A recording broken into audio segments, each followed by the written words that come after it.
Je vous ai demandé sur Instagram les attaquants que vous prendriez au Stade Rennais, maintenant je vais vous dire si je valide ou non vos choix. Lucas Tassin, c'est sans doute le nom qui m'a été le plus proposé, je valide le choix malgré que j'aurais préféré un attaquant avec un peu plus d'expérience. Brel Mbolo, c'est validé aussi, ça reste un joueur intéressant à relancer. Tige Dalinga, c'est 100% validé pour ma part. Zuriko Davidashvili sur un côté, pour moi c'est validé. Il sort d'une bonne saison à Saint-Etienne et à Rennes ça peut être intéressant. Hamza Egaman, c'est pas mal comme piste, mais je pense qu'il y a peut-être mieux à trouver. Je suis assez partagé sur lui, donc je vais dire non validé, je pense peut-être qu'il y a mieux. Avant de continuer, n'hésite pas à me suivre pour ne pas couper mon contenu. André Silva, l'attaquant du RB Leipzig, s'il fait un gros effort sur le salaire, je dirais validé parce qu'il a quand même une grosse expérience et ça serait pas négligeable. Michi Batshuayi, validé même si c'est un joueur qui change quand même beaucoup de clubs. C'est un peu son défaut je trouve. Franco Nora, c'est validé sur un côté, ça peut être vraiment bien. Il a vraiment des très bonnes stats au Borussia Mönchengladbach depuis son arrivée, donc pour moi ça peut sentir le bon coup. Promise David, on m'a beaucoup suggéré le joueur aussi. Ça a été une vraie rumeur du côté du Stade Rennais. Mais pareil, pas d'expérience en Ligue 1. Malgré qu'il ait marqué beaucoup de buts en Belgique, il va falloir sortir pas mal d'argent et si jamais ça marche pas, on va continuer à se plaindre de recruter dans des championnats un peu secondaires. Donc je dirais non validé. Nicolas Stunic, attaquant de Charleroi en Belgique aussi, même cas que Promise David, non validé, même si bien sûr ça peut être un jeu intéressant.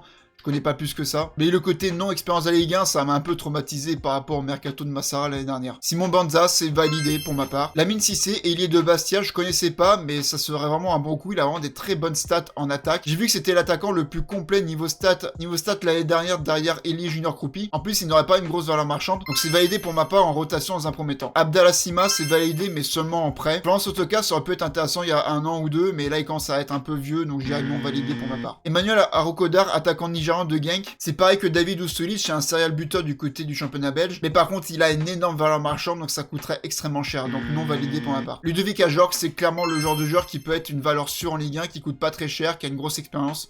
Pour moi, c'est validé. Dominique Calvert-Lewin, c'est validé parce que c'est une grosse expérience en première ligue. S'il fait un effort sur salaire, pourquoi pas. Et c'est surtout un joueur libre de tout contrat. Sebastiano Esposito, c'est pas validé pour ma part. Il y a trop d'instabilité dans sa carrière. Il va de près en près. Ça me rappelle un peu Nelson Oliveira il y a quelques années à Rennes. Neil Maupay, non validé. J'aime pas trop sa mentalité. Folarin Balogun, c'est validé pour le relancer comme Brel Mbolo. Armand Lorienté, c'est validé. Son transfert a capoté du côté de Sunderland. Donc pourquoi pas tenter le coup à Armand Lorienté qui est en plus formé à Rennes. Kasper Dolberg, non validé. Je n'aime pas le profil. Timo Werner, la rumeur qui est sortie hier, je suis assez partagé, mais je vais dire validé quand même. Choubac, Paume, non validé, je pense que c'est quand même mieux comme piste. Franculinho, non validé pour ma part, je suis traumatisé des joueurs venant du championnat danois. Et enfin Wilson Isidore, formé au Stade Rennais, qui a enchaîné les buts du côté de Sunderland, c'est un grand oui pour ma part. Donc voilà, n'hésitez pas à exprimer votre avis par rapport à tout ça dans les commentaires. Kenavo.